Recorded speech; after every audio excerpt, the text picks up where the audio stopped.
नमस्कार दोस्तों, मैं हूं रमेश और स्वागत है आपका स्वदेशी आयुर्वेदा में। स्व का अर्थ है स्वयं और देश का अर्थ है देश। तो स्वदेश का मतलब है अपना देश, अपना भारत, हमारा भारत। स्वदेशी को घर का बना या हमारा अपना कहा जाता है। स्वदेशी का अर्थ वास्तव में स्वतंत्र, आत्मनिर्भर होना और हमारे देश के प्रति वफादार होना है। वफादारी से याद आया, क्या हम अपने देश के प्रति वफादार हैं?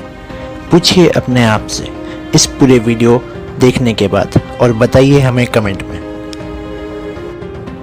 कुछ लोगों के लिए, या मैं कह सकता हूं कि अधिकतर लोगों के लिए, सिर्फ टैक्स या कर भरना ही वफादारी होती है, परंतु सच्चाई बिल्कुल अलग है। आइए इसको अच्छे से समझते हैं। कुछ समय पहले जब मैंने और हमारी टीम ने सभी देशों के बारे में पढ़ना शुरू किया तो हमने सभी देशों के बारे में कुछ न कुछ सीखा। बट जो बातें हमने चाइना से सीखी वो बातें सुनकर आप सोचने पे मजबूर हो जाओगे कि क्या आप वास्तव में अपने देश के प्रति वफादार हैं या चाइना से हमें कुछ सीखना चाहिए। आइए कुछ उदाहरणों के साथ समझते हैं। फेसबुक नाम तो आपने सुना ही होगा, जो विश्व की सबसे बड़ी कंपनी है सोशल मीडिया प्लेटफॉर्म पे, जिसके 2.5 बिलियन मंथली एक्टिव यूजर्स हैं। इस कंपनी ने सोचा दुनिया की सबसे बड़ी पॉपुलेशन चाइना में घुस के बड़ा धंधा करने की, लेकिन चाइनीज़ लोगों ने उनके होम ग्राउंड एंटरप्रेन्योर को डेवलप किया, जिसे RenRen.com के नाम से जाना जाता है, और फेसबुक को घुसने नहीं दिया चाइना। दुनिया भर में गूगल का ब्राउज़र क्रोम पहुंच गया है, लेकिन चाइना में इसे घुसने नहीं दिया। वो अपना यूसी ब्राउज़र ही चला रहे हैं। सारी दुनिया सर्च इंजन के लिए गूगल का इस्तेमाल करती है और चाइना आज भी बाइडू का इस्तेमाल कर रहा है। जब हमने और स्टडी किया तो बुद्धि चकरा गई हमारी।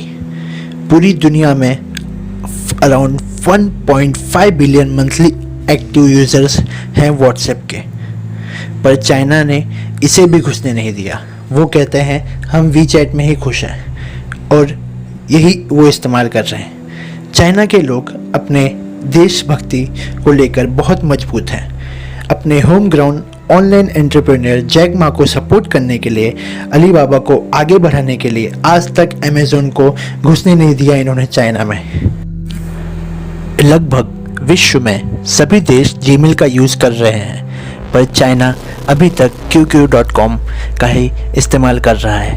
उन्होंने YouTube का अपना ही वर्जन निकाल लिया है, UQ.com। चाइना में वहाँ के इंडिविजुअल और कॉर्पोरेट्स की बढ़ोतरी के लिए पूरा देश साथ खड़ा हो जाता है। इनके देश की बढ़ोतरी और बेहतरी के लिए सभी चाइनीज़ एक साथ खड़े हो जाते हैं। चाइना अपने देश में किसी को घुसने नहीं देता, बाकी सभी देशों में घुस गया है।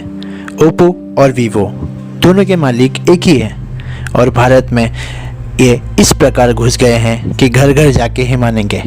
इसी तरह electronic goods, machinery, organic chemicals, iron and steel, transport equipment, medical pharma products and textile, सब कुछ तो हम चाइना से ही लेते हैं। क्या अब ये जिम्मेदारी केवल हमारे देश के सरकार की रह गई है?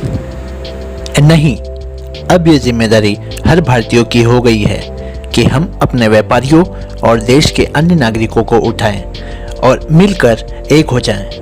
आज के समय देश की जनता का एक होना बहुत ज़रूरी हो गया है। हमारा राष्ट्र एक पेड़ की तरह है, जिसमें मूल कुंड स्वराज्य है और शाखाएं स्वदेशी और बहिष्कार है। आज मैं आपसे पूछता हूँ, मैं क्या पूछूँ आपसे, आप खुद पूछिए अपने आप से कि क्या जिम्मेदारी बनती है आपके देश को आगे बढ़ाने की। आज सोचने का दिन है, समझने का दिन है। क्या आप कुछ ऐसा कर सकते हैं जिससे देश का कुछ फ़ायदा हो? क्या आप थोड़ा बहुत कुछ ऐसा कर सकते हैं जिससे देश में खुशहाली आए? एक बात हमेशा याद रखिए, देश में खुशहाली आएगी तो फ़ायदा सबका होगा। आज छोटी सी पहल कीजिए और लिखिए कमेंट में कि आप अपने देश के लिए क्या करना चाहते हैं। इस वीडियो को दूर दूर तक फैलाइए, पूरे देश में फैलाइए, ताकि हम हर भारतीय को इंस्पायर कर सकें। सो फ्रेंड्स, आज के वीडियो में आपने जाना कि हमारे जीवन में और हमारे देश को आगे बढ़ाने के लिए स्वदेशी अपनाना कितना ज़रूरी है। अगर आपको ये वीडियो पसंद आया हो तो इसे लाइक कीजिए, अपने फ्रेंड्स फैमिली के साथ शेयर कीजिए, और आपके मन में कोई क्वेश्चन है या कोई प्रॉब्लम आ रही है तो आप नीचे कमेंट करके पूछ सकते हैं। आने वाले वीडियोस में हम आयुर्वेदा के बारे में भी जानेंगे।